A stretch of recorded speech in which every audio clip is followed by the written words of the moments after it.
Guardian newspaper this morning. The Guardian serves as the front page story. Terrorist ambush guards brigade in Abuja forces closure of schools. It comes with the rider. After 120 days in captivity, 4 trained victims regain freedom. Lead speaker in viral video paid 100 million naira ransom for release, brother claims. Families of trained victims block transportation ministry, condemn Aisha Buhari's silence, demand release of loved ones. Give me time to get briefings, minister pleads. Government others benefiting from insecurity, bandits kingpin tells BBC. Autumn says there's no government in Nigeria. 18,000 killed by terrorists between 2020 and 2022, PDP laments. NNPP calls for state of emergency in 5 states.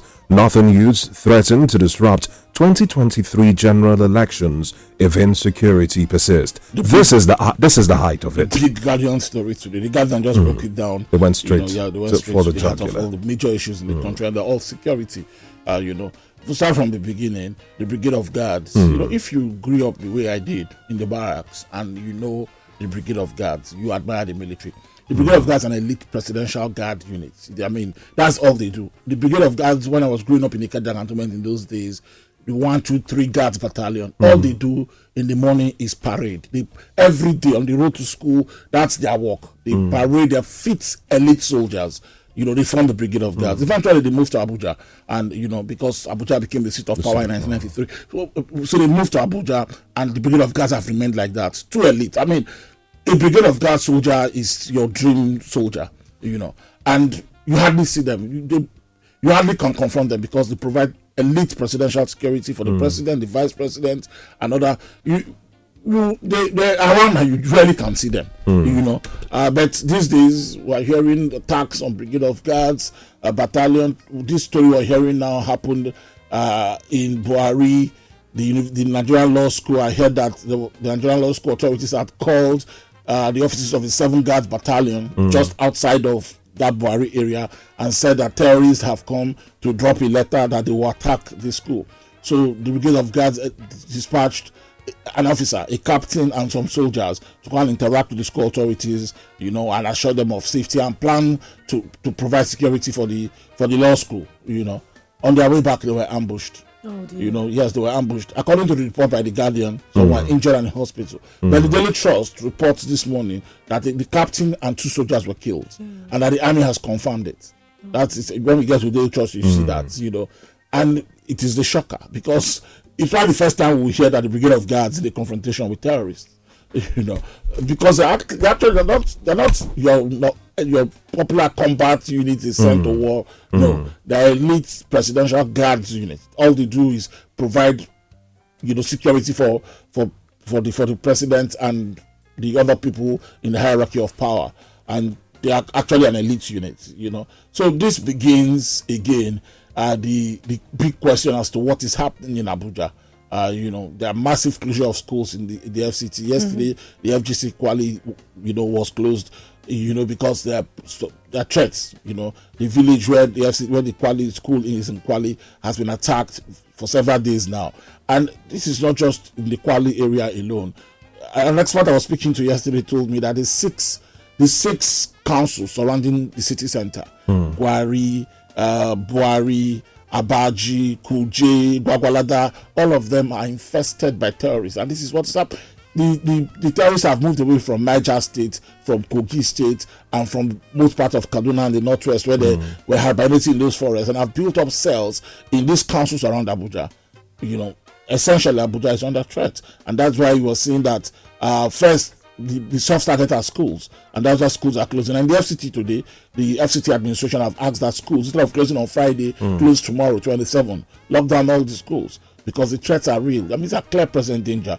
If the Nigerian Law School is targeted, the Federal Government College in Kwali is targeted. So it speaks of essentially a threat on the federal capital. This is something I haven't seen before. Normally these bandit terrorist attacks are isolated around Kaduna, it never comes into Abuja as bad as it is, except of course during the Boko Haram days in 2014 when Yanya was bombed, and I think there was attack in Mararaba as well. But essentially, it stayed outside the fringes of Abuja, the northeast and the northwest. But now we're seeing very clear present danger in the FCT. I mean, 𝐿𝐨𝐧𝐧𝐶 is not just. 𝐿𝐨𝐧𝐧 is 24 minutes to the airport and 47 minutes to the villa, and we saw how that massive prison break is shocking a lot of Nigerians, as to if they can effect this, then what can they do? So the questions are plenty about security. There's no need beating a dead horse. We all agree in this country today that there's a clear security crisis, and the president has said he has done enough. I mean, that statement by the presidency on Sunday in response to the threat to abduct the president and Governor 𝐕9 and the VP, it still rings in my heart. How the presidency ended that statement. That President Bola has done his best by providing morale, security, materials, and equipment to the military, and he expects them in the immediate to do the work he has asked them to do. But they're not doing it because you can see, look at the terrorists, the AK-9 passengers. Yesterday I was telling you about the guy that was macheted, Taffy. The spokesman for they put a picture of, he's a lawyer. Yes. They put a picture of, he was the one that was one of those that was released yesterday. His family said they paid 100 million. So it's 100 million per victim. There's nothing.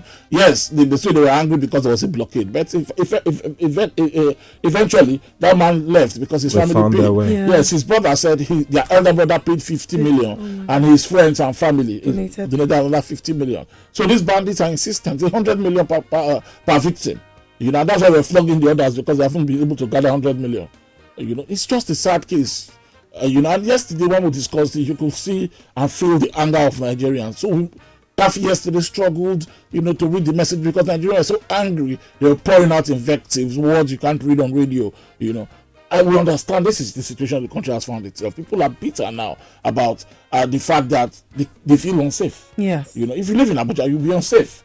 You feel unsafe. You feel that you can't even go to some places now because you don't know what's going to happen on your way back. If the Nigerian law school just outside of Abuja is already a subject of attack, and the Brigade of Guards were attacked and the captain killed, you know that. And then schools are closing rampantly in the city.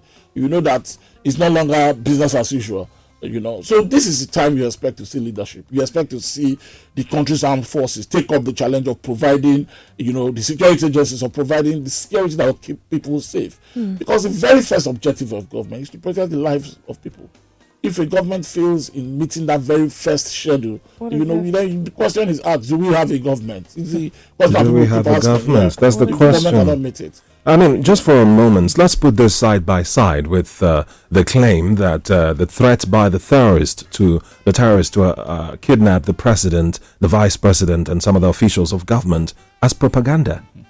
Put it side by side with this bold statement, barely 24 hours after that statement. That's why it's a discussion. Otherwise, it's something you can just, with a flip of a hand, we can terrorists abduct the president. They have responded. The Federal Republic of They have Nigeria. responded. That's become a discussion because you have to begin to draw scenarios. The attack on 𝐿𝐨𝐧𝐧, the hits at the Brigade of Guards, just inside Abuja. Brazen attacks. Said Abuja, very brazen attacks. Yeah. So there's a discussion right there.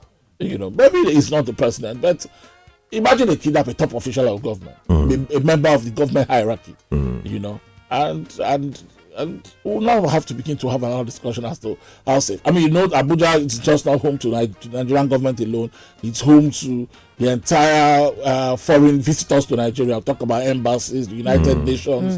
The UN has been attacked in Abuja before, so I don't think it's anything new, but that it should happen again is where the question will come as to how safe are Nigerians today, and how safe are the institutions that are in Abuja. If you read an advisory by the foreign governments now, to their citizens, they advise them to stay away from certain places inside Abuja because of the dangers. Don't go this place. Don't go at this time. Don't be here. Don't go to this place alone and all that kind of thing. In the federal capital. Sour grapes. It's all bad news. Really, all bad news. Enjoyed this video? Hit the subscribe button for more. Leave a comment and like. Thank you.